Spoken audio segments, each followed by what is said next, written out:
함께 읽은 출애굽기 12장의 내용은 6월절을 명시한 이스라엘 사람들에게 모세가 던진 율법의 한 부분이죠. 출애굽하던 날 종살이하던 그들이 자유인이 되겠다고 집단 탈출을 했을 때 쉽게 놔두지 않는 파라오 이집트의 권력자에게 하나님이 그들이 너희를 놔줄 수밖에 없는 사건을 내가 일으키겠다. 소위 장자가 죽는 날 저녁의 사건이죠. 그래서 양의 피를 너희 그 문 입구 좌우에 바르면 내가 그날 밤 장자들을 치러 갈 텐데 장자들을 치러 가는 그 사형 집행자들이 문 입구에 집 입구에 발려진 어린 양의 피를 보고 이 집은 건너뛴다. 그러니까 반드시 너희 그 피를 발라라. 그래서 6월절 패스오버 절기가 이스라엘 사이에 지켜져 오는 사건이 언급된 게 오늘 함께 읽은 출애굽기 내용입니다. 이스라엘 사람들은 이 절기를 지키면서 우리 다 죽을 뻔했는데 대가 끊어질 뻔했는데 이 6월절 사건 하나님이 우리 탈출을 우리에게 자유 우리에게 하나님의 백성으로 살아갈 기회를 주시기 위해서 그날 밤 6월을 시켜준 사건이었다. 하나님이 살려준 사건이었다. 이것을 기념하라고 모세가 명시하여 여기 못 받고 있습니다. 너희는 이 절기를 기념하라.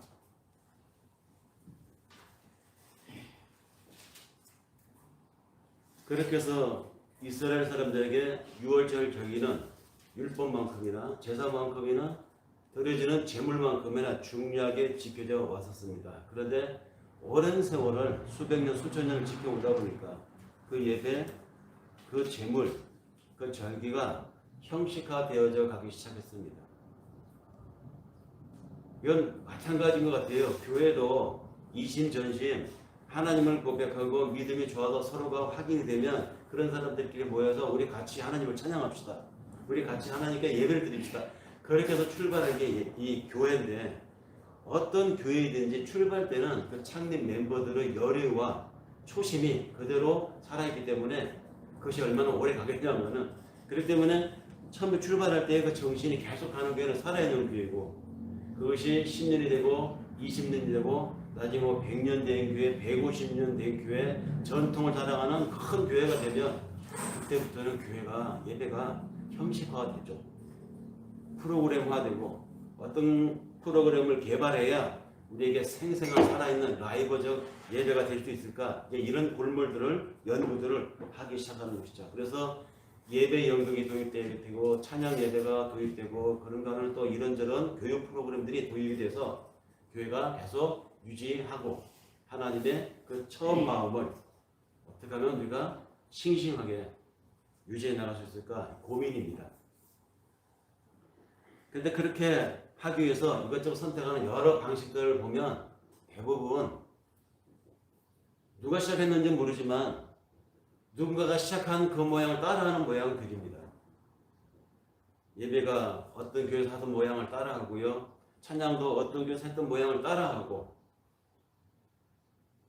그런데 그 따라하는 그 모방이 예배만이 아니라 가만히 생각해 보면 우리가 살아가면서 일상 속에서 많은 것들이 그런 식이더라는 것이죠. 모방을 한다는 것입니다. 우리는 살면서 큰 것이든 작은 것이든 어떤 선택이나 결정을 함에 있어서 내가 주체적으로 내가 독단적으로 결정을 하기보다는 다른 사람들이 이미 그렇게 하고 있는 다수의 결정들을 따라하는 경향이 우리에게 있습니다. 남들이 하는 대로 따라서 하면 가장 무난하다 이런 생각이 우리에게 있다는 것이죠. 이 심리가 뭡니까? 안전주의 심리입니다. 그저 남들 하는 대로 다 하는 대로 하면 큰 사고는 생기지 않는다. 왜 남들 하지 않는 다른 방향으로 가지 않을까? 위험하니까 그렇습니다. 스스로 생각하기에는 아무도 해보지 않은 그 길을 괜히 혼자 잘났다고 했다가 어떤 위험이 있을지 모르고 어떤 낭패를 볼지 모르고 어떤 실패가 돌아올지 모르기 때문에 감히 그렇게 못하는 것이죠. 그래서 남들이 하는 대로 따라가는 것입니다. 식당을 선택할 때도 심지어 결혼할 때도 아이를 낳을 때까지 주셔도 남을 따라하는 경우들이 우리 일상 속에서 너무 많습니다. 썰렁한 식당을 가기보다는 식당 밥 먹을 때가 돼서 식당을 여기저기 찾을 때요. 그런 경험 하지 않습니까? 차들이 많이 있는 식당을 가지 않습니까? 왜? 아, 저기 맛있는 곳인가 봐. 차들이 많이 몰려 있어. 그런 곳을 찾는가 하면 불법 주차 지역인 줄 뻔히 알면서 다른 차들이 다 막 서 있어요. 그러면 안심이 돼가지고 그 중에 빈자리가 있으면 나도 불법 주차를 하게 됩니다. 우리 심리들. 큰 일에서부터 시작해서 작은 일에 이르기까지 왠지 남들이 하는 대로 따라하면 안전할 것 같은, 그래서 남을 따라하는 모방 본능이 우리에게 있다는 것입니다. 영끌 주식이라는 말 들어보셨죠? 영혼까지 끌어서 주식을 투자하는 사람들, 코인에 투자했던 사람들, 영끌 부동산 투자도 마찬가지입니다. 그 모든 현상들은 남들이 다 저렇게 하는데 나만 저렇게 하지 않으면 나중에 나만 소외되고 나고 될지 모른다고 하는 불안함이, 두려움이 그런 행동을 하게 하는 원인이 된다는 말입니다. 이것이 요즘 우리들의 모양뿐만 아니라 사람이 살아가는 현상에서는 어디에서나 이것이 답지되었던 것 같아요. 오래전에, 아주 오래전에 아리스토텔레스라고 하는 철학자가 그 시대에도 그런 사람들이 있었던 것 같아요. 남들이 하는 대로 무난하기를 원하는 사람들이 남들 하는 대로 따라했던 것을 보면서 아리스토텔레스가 이런 말을 했습니다. 인간이 다른 동물보다 정말 뛰어난 것 중에 하나가 있다면 바로 그것은 흉내내기다. 다른 사람을 따라하는 것을 꼬집어서 한 이야기겠죠. 그래서 어떤 심리학자는 인간의 이 모방을 가리켜서 인간의 본능 중에 하나일지도 모른다라고 말합니다.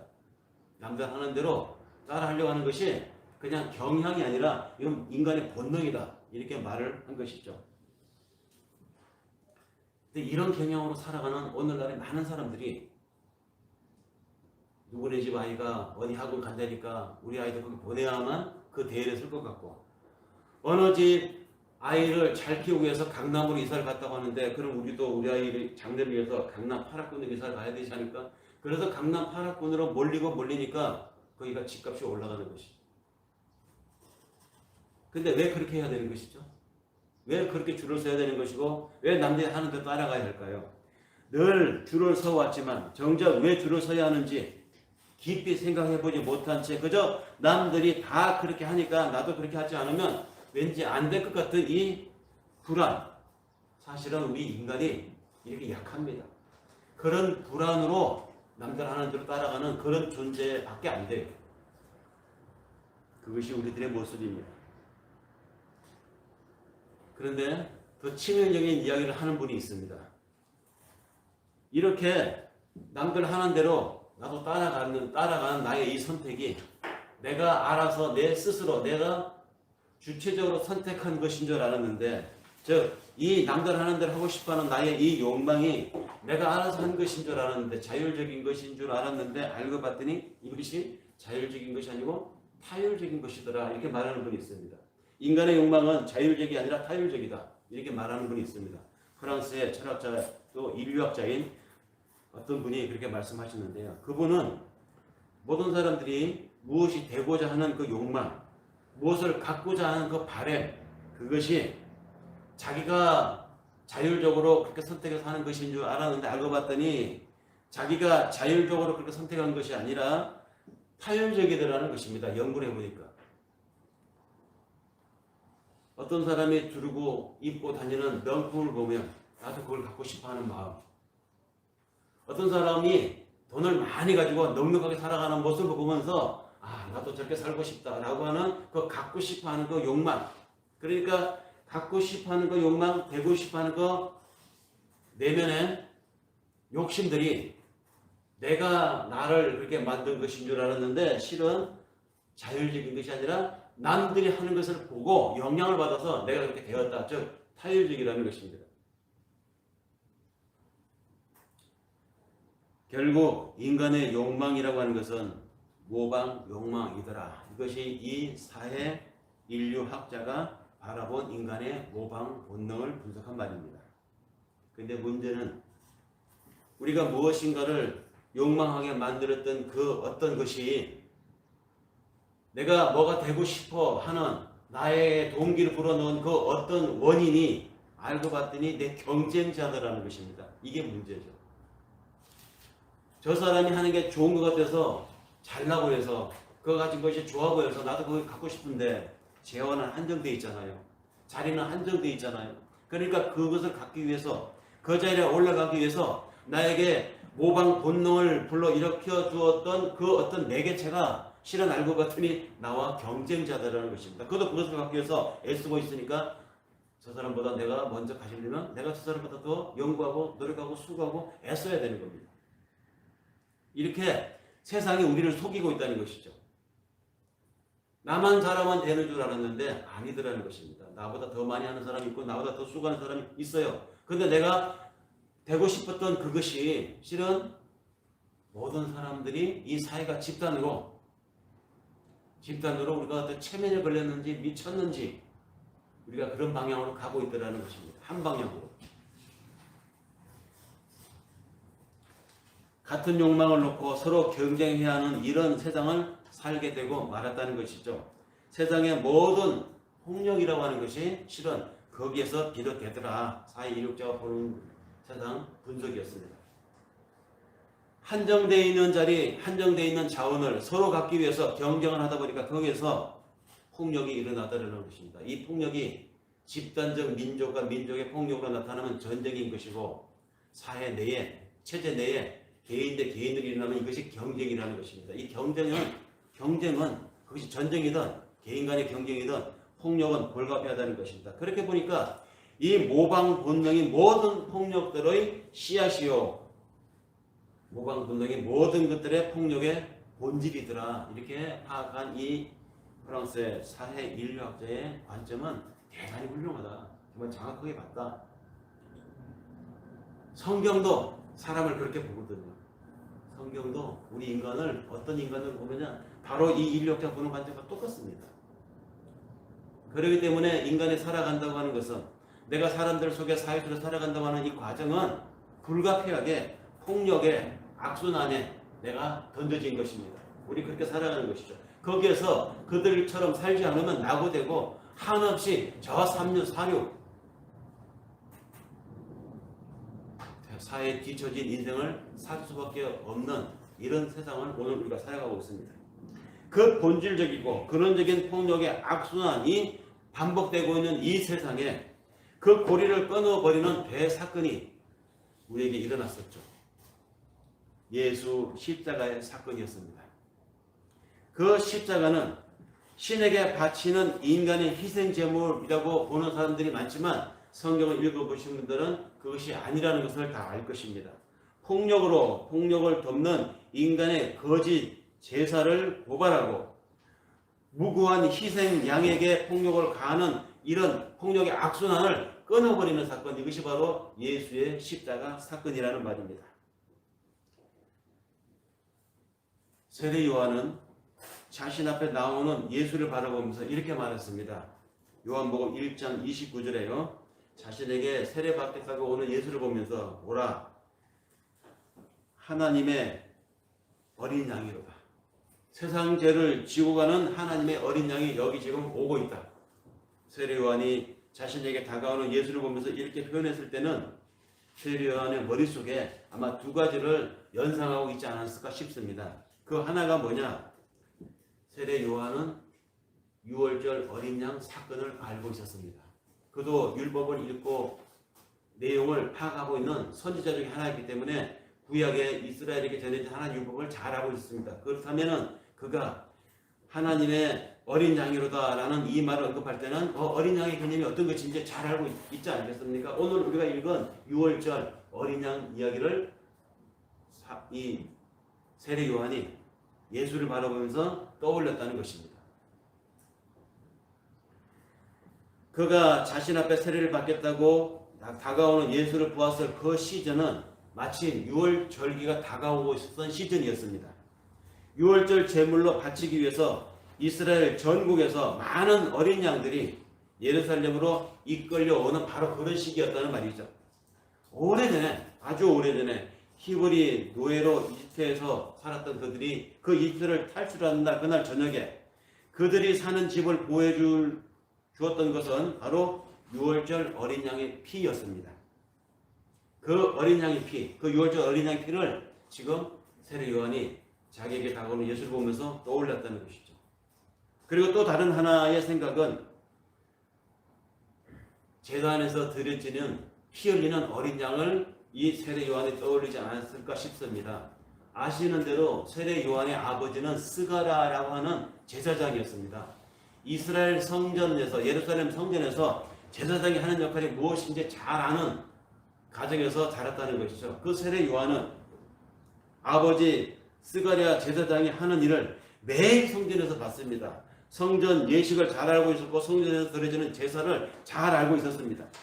출애굽기 29장에 보면 제사장이 드려야 하는 여러 가지 제사들에 대해서 상세히 규정되어 있는 내용이 나오는데요. 그 중에 어느 하나도 빠짐없이 매일매일 드려야 하는 제사가 있었는데 그 제사가 뭐냐? 1년 된 어린 양을 2마리 잡아서 한 마리는 오전에 드리고 또 다른 한 마리는 오후에 드리는 것. 이 제사는 하루도 빠짐없이 드려야 하는 매일의 제사였는데 세례 요한은 이 제사를 매일 보면서 살았어요. 아버지가 제사장으로서 그것을 행하는 것을 가장 근접한 거리에서 매일 보면서 살았던 거였습니다. 그렇기 때문에 그가 아침 저녁으로 드려지는 그 어린 양의 희생을 자기 앞에 나오는 예수를 바라보면서 하나님이 주신 인사이트가 싹 스친 것입니다. 저 예수 보통이 아니다. 저 예수 할 일이 보통이 아니구나. 저가 이 모든 사람들의 죄를 대신해서 하나님 앞에 희생 제물로 드려진 어린 양이구나. 더 나가서 그것을 올라가서 오래오래전에 하나님이 생명을 주기 위해서 구분했던 6월절 어린 양의 역할을 저가 할 자이구나. 하나님이 주신 이 내면의 영적인 감성을 가지고 파악했다는 것입니다. 성전에서 예루살렘 제단에서 드려지는 이 제사는 매일매일 드려져야만 했던 것입니다. 하루도 빠짐없이 드려졌습니다. 그것이 얼마나 힘든 일이고 고역이었는지 어떤 신학자는 그 행위를 가리켜서 레위인들의 고역이라고 표현했을 정도였습니다. 심지어 이 제사는 전쟁으로 예루살렘에 포위당해서 예루살렘 성내에 있는 모든 성민들이 아사 집권의 일을 그 지경에서도 이 제사는 성전에서 중단되지 않았다고 하니 이스라엘 사람들과 제사장들이 얼마나 이 제사에 목숨을 걸고 살았는지 짐작이 갑니다. 주후 70년에 예루살렘 성전이 완전히 파괴되고 예루살렘 성전이 무너져 버렸을 때까지 이 매일 아침 저녁 드려지는 번제가 거치지 않았다고 하니 정말로 그들의 예배에 대한 집착, 제사에 대한 집착은 대단했다고 볼 수 있습니다. 그러니 제사장의 아들이었던 세례 요한은 이 어린 양의 개념을 잘 알고 있었죠. 그런 그가 예수를 가리켜서 세상 죄를 지고 가는 하나님의 어린 양이다 라고 말한 이 사실은 예수를 바라볼 때 그냥 바라본 것이 아니라 성전에서 모든 사람들의 희생 제물로 죽을 그 어린 양, 바로 이 어린 양의 역할을 예수가 하기 위해서 왔구나. 하나님이 주신 인사이트로 그렇게 바라보았다는 것입니다. 예수가 살았던 그 당시, 세례 요한이 세례 활동을 했던 그 당시 어떤 세계였습니까? 그 당시는 피가 진동하는 시대였습니다.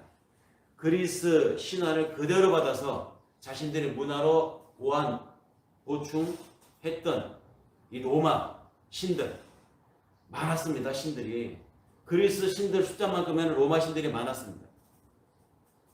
그래서 그리스의 제우스 신이 로마로 와서는 아폴로 신이 되고요. 그리스의 여신이 그대로 로마에 와서 로마 여신이 되지 않습니까? 그렇기 때문에 로마 시민들은 그들이 섬기는 신들이 많았기 때문에 그 신을 각각 섬기는 신전들도 곳곳에 있었습니다. 여신, 남신, 폭풍의 신, 바다의 신, 사랑의 여신. 그 세계 모든 종교에서 그렇게 신전이 있었다는 것은 그 신전에서 제사도 드려졌다는 것이죠. 그런데 그 모든 제사의 중심에 동물 제사가 핵심을 이루고 있었습니다. 그래서 대부분의 신전들 근처에는 도살장이 함께 있었습니다. 이 현상은 예루살렘 성전도 마찬가지였습니다. 그래서 제단의 계단에는 피비린내가 항상 진동을 했고 성전 안뜰 번제단에서는 동물을 불에 태우는 역겨운 냄새로 항상 가득했고요. 6월절 같은 명절이라도 닥치면 전국에서 몰려온 유대인들의 그 수만의 순례자들이 바치는 동물 제사로 성전 안과 뜰은 동물들 울부짖는 소리, 피비린내, 태우는 연기 이런 것들로 자욱했던 그런 시즌이 바로 유월절 시즌이었습니다.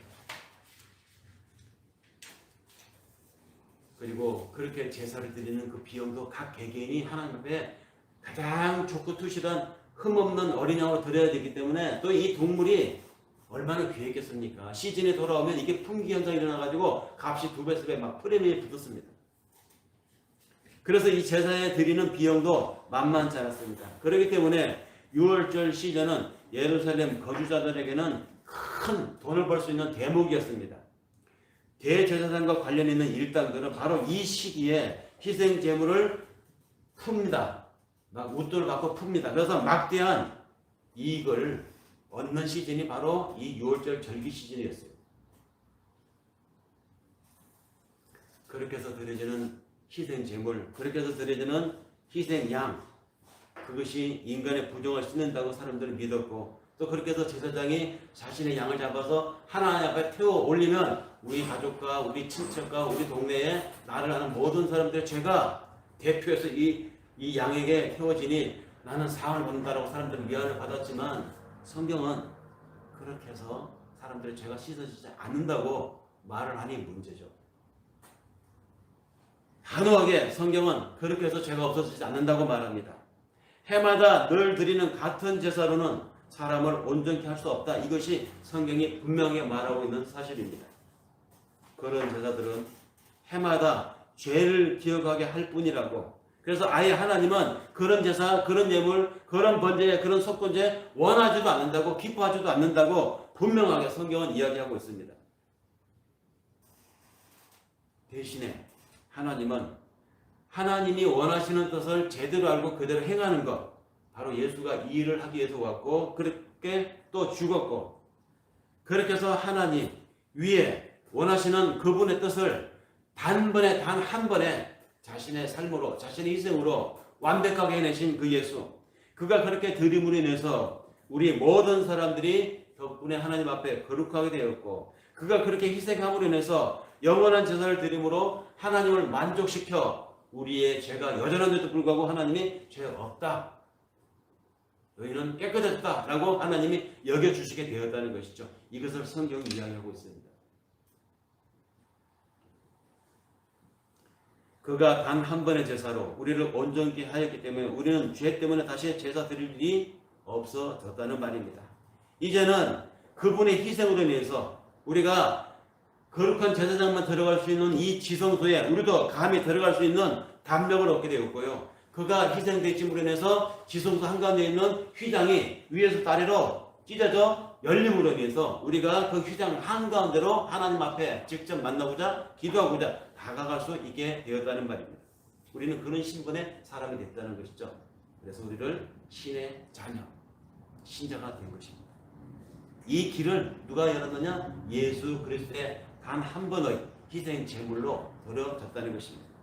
하나님이 원하시는 것은 처음부터 마찬가지였습니다. 동물의 피가 아니었습니다. 동물의 고기도 아니었습니다. 하나님이 원하시는 제사는 오직 당신의 뜻에 순종하는 것이었습니다. 당신의 뜻에 순종하는 삶.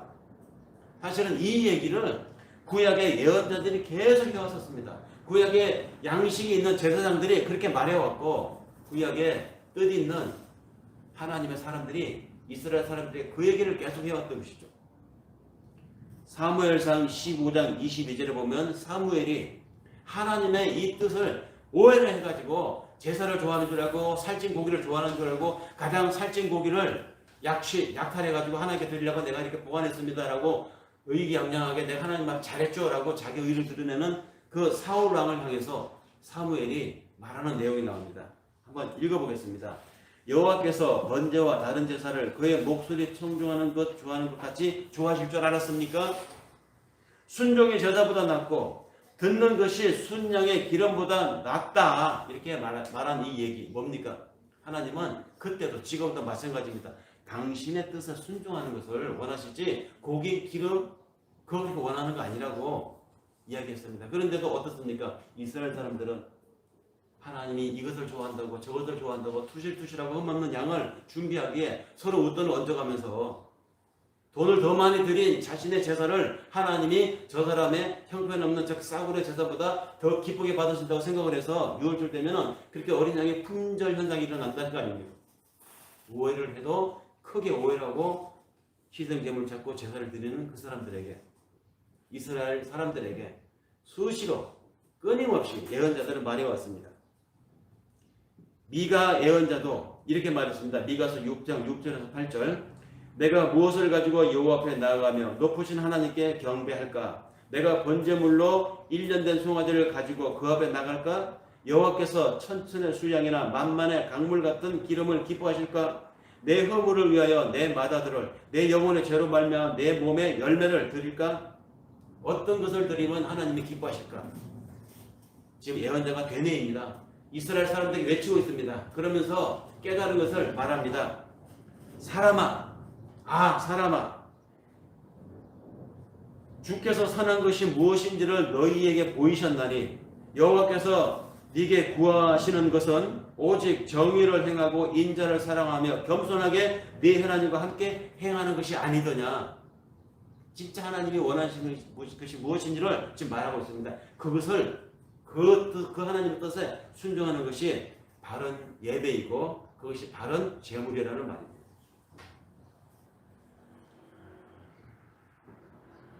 하나님이 원하시는 제사는 하나님의 뜻에 순종함이었습니다. 하늘의 정의와 하늘의 사랑으로 사는 삶이었습니다. 하늘의 뜻대로 사는 삶, 하나님이 원하시는 온전한 뜻을 따라서 사는 삶, 이것이 과연 우리에게 가능할까요? 사람은 불가능합니다. 우리는 어쩌면 영원히 죽을 때까지 이거 살 수 없을지도 모릅니다. 그런데 이것을 이룬 사람이 있습니다. 딱 한 사람, 예수 그리스도가 이 일을 이루었습니다. 그러나 그도 어떤 면에서는 사람인지라 십자가 그 형극의 길을 앞에 놓고 너무 두려웠어요. 그래서 겟세마네 동산에서 기도했습니다. 아버지, 아버지, 아버지. 두렵습니다. 할 수만 있다면 이 잔을 나한테서 좀 치워줬으면 좋겠습니다. 나 무서워요, 아버지. 그런데 마지막에 이렇게 말합니다. 그러나 나의 원대로 마옵시고 아버지의 원대로 하옵소서. 이 겟세마네 동산의 이 기도는 순종의 기도였습니다. 하나님에 대해 그 뜻에 대한 완전한 순종. 이것이 성경에 말하는 완전한 제물이고 성경에 말하는 진짜 제사입니다.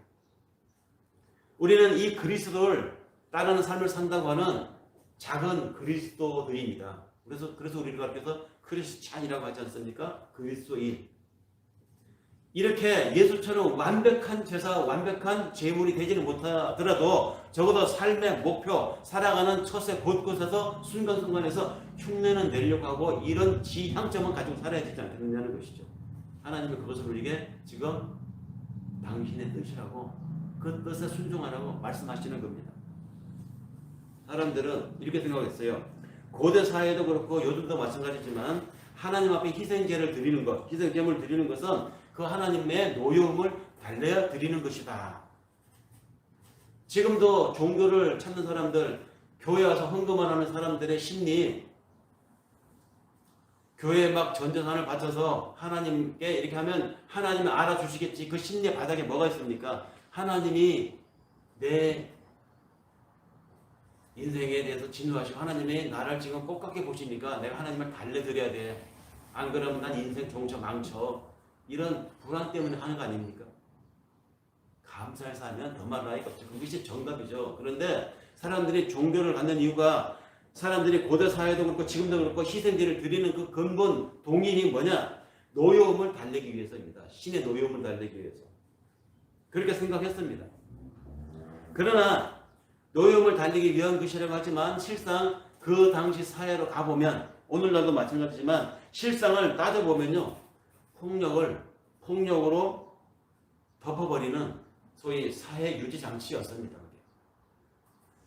권력자들은 그것을 사회 유지 장치로 활용을 했고요. 또 많은 사람들의 의식 속에 좋은 게 좋다고 그렇게 덮고 넘어가는 그 장치, 그것이 뭡니까? 바로 사회 유지 장치. 이 사회가 흔들리지 않고 무너지지 않고 유지되기를 원하는 마음이 있었기 때문에 그렇게 했다는 것입니다.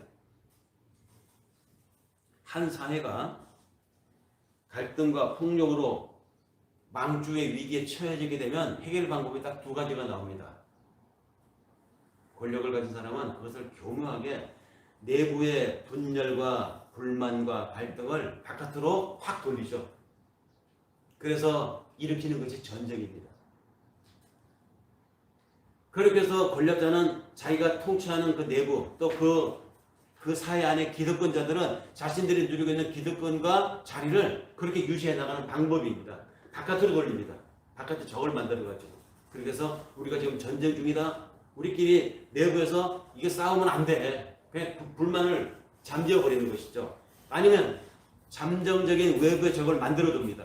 지금 북한의 위협이 미사일을 쏘고 호시탐탐 우리가 뭐 전쟁의 위기에 남한끼리 남남 갈등을 일으키고 동서 갈등을 일으키고 이게 안 된다고. 그래서 불만을 갈등을 잠재워버리는 것이죠. 이 외부로 돌리는 것. 또 다른 하나의 방법이 있습니다. 내부로 돌려서 갈등을 해결하는 방법이 있습니다. 그것이 바로 아까 말씀드린 사회 유지 장치의 발동입니다. 갈등이 있고 폭력이 일어나서 한 사회가 위기에 처해지게 되면 기득권자들은 그 내부적 해결의 방식으로 그 위기의 책임자를 찾습니다. 어떤 한 사람을 찾거나 어떤 집단을 찾게 되는 것이죠. 그래서 그 사람 또는 그 집단에게 모든 갈등의 책임을 다 전가시키는 것입니다. 소위 이것이 뭐냐? 희생양 메커니즘이라는 것입니다. 그 희생양 메커니즘이 작동하게 되면 사회의 모든 구성원들은 그 지목된 특정인에게 또는 지목된 그 특정 집단에게 갈등의 책임, 폭력의 책임을 다 쏟아놓습니다. 그래서 그에게 폭력을, 그에게 온갖 비난을 다 퍼붓게 되는 것이죠. 그리고는 그 사회는 다시 평온을 회복합니다. 이 희생양 메커니즘, 이 메커니즘에 작동되면 사람들이 미칩니다. 하이에나가 됩니다. 막 물어뜯습니다. 모두가 물어뜯으니까 자기도 물어뜯는 거예요. 그리고 제의식도 안 느껴요. 그렇게 물어뜯다가 어느 정도 충족이 되면 마치 아무 일도 없다는 듯이 각자 자신들 자리로 돌아가죠. 이 희생양 메커니즘이 성경에도 나옵니다. 예수 당시의 유대 사회가 반목이 심했고 갈등이 심했고 폭력이 일상화되었던 바로 그런 시대였습니다. 뭐가 떠오릅니까? 사회 기득권자들이 통치에 영합해서 자기 기득권을 누리는 사람들이 희생양 메커니즘이 작동되는 아주 알맞은 분위기의 사회였습니다. 그것을 해소하기 위해서 희생제물이 필요했던 그런 시기였습니다. 예수를 처형하는 데 있어서 결정적인 역할을 했던 대제사장이 있었죠. 가야바. 이 가야바가 자기를 둘러싼 주변 사람들과 수많은 군종들 앞에서 이런 말을 했죠. 많은 백성들을 위해서 한 사람이 죽는 것이 우리 이 사회를 위해서 필요하다. 아예 대놓고 노골적으로 그런 말을 했습니다. 요한복음 18장 14절에서 그렇게 말했는데요. 유대인들에게 그가 말하기를 한 사람이 백성을 위해서 죽는 것이 유익하다. 모두를 살리기 위해서 누가 하나가 희생해 죽는다면 그 희생은 얼마나 아름다운 것인가. 이런 말을 대제사장이 그냥 내뱉은 것입니다.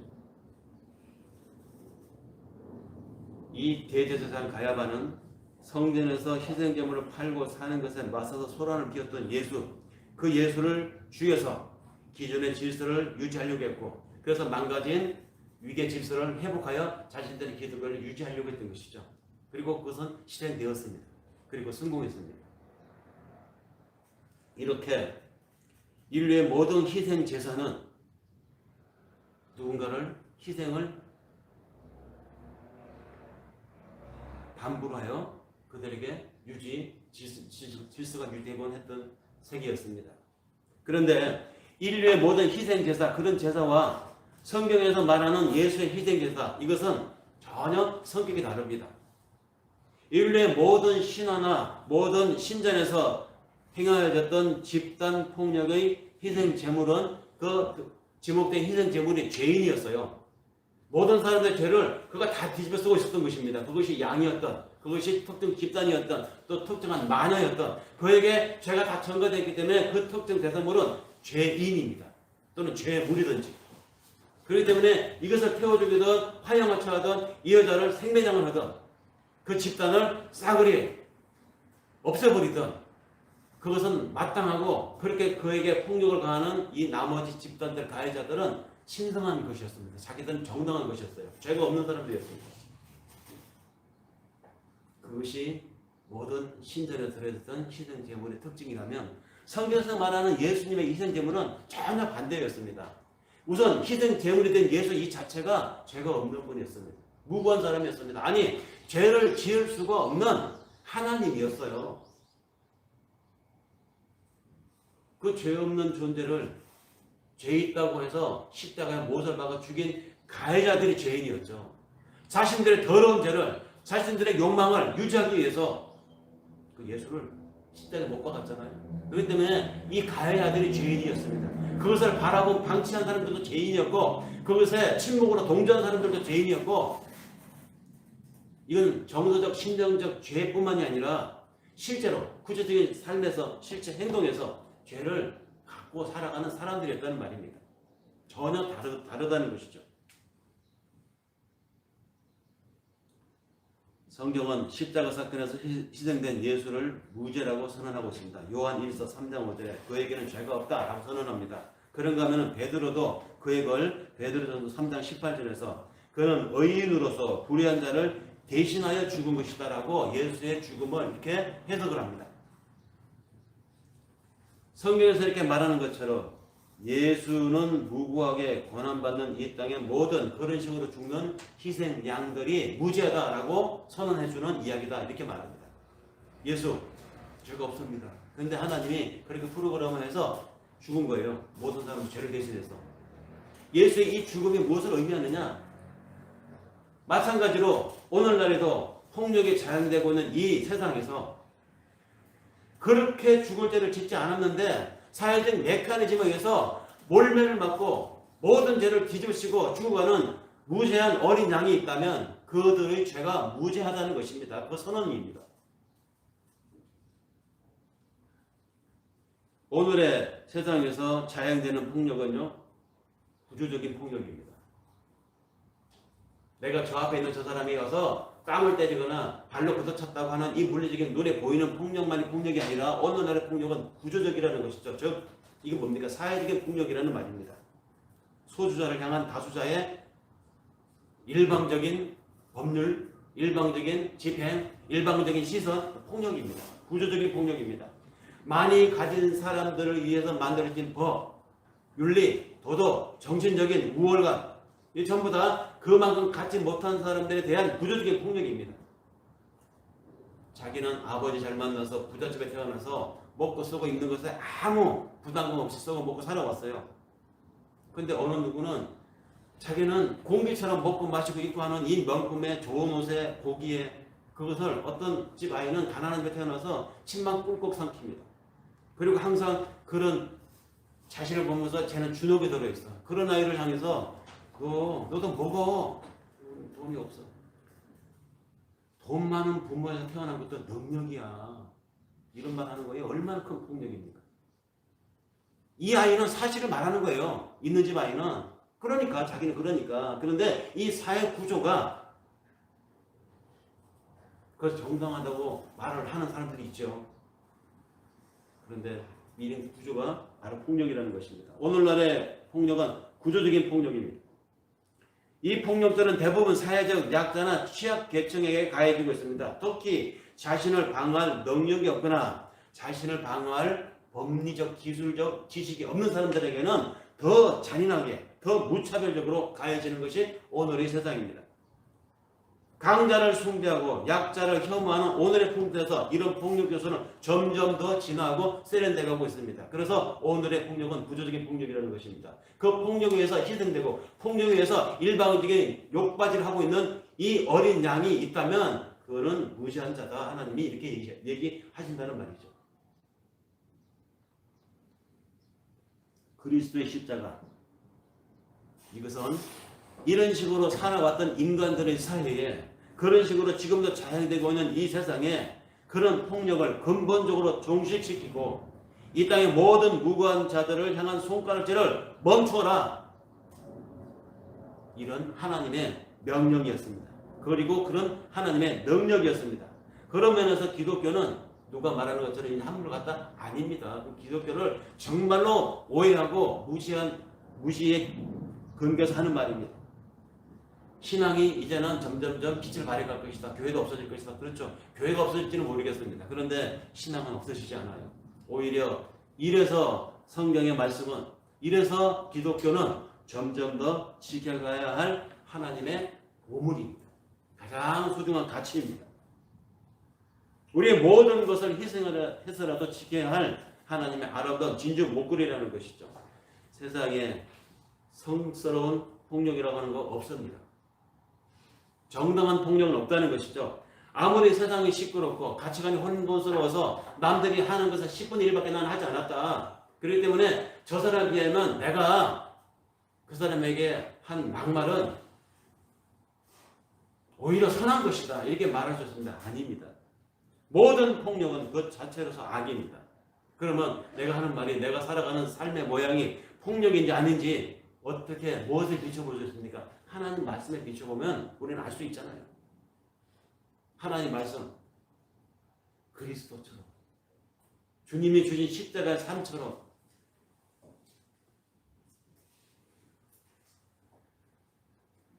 예수는 폭력으로 막서는 악순환의 고리를 끊었습니다. 그리고 그 자신이 그렇게 살았습니다.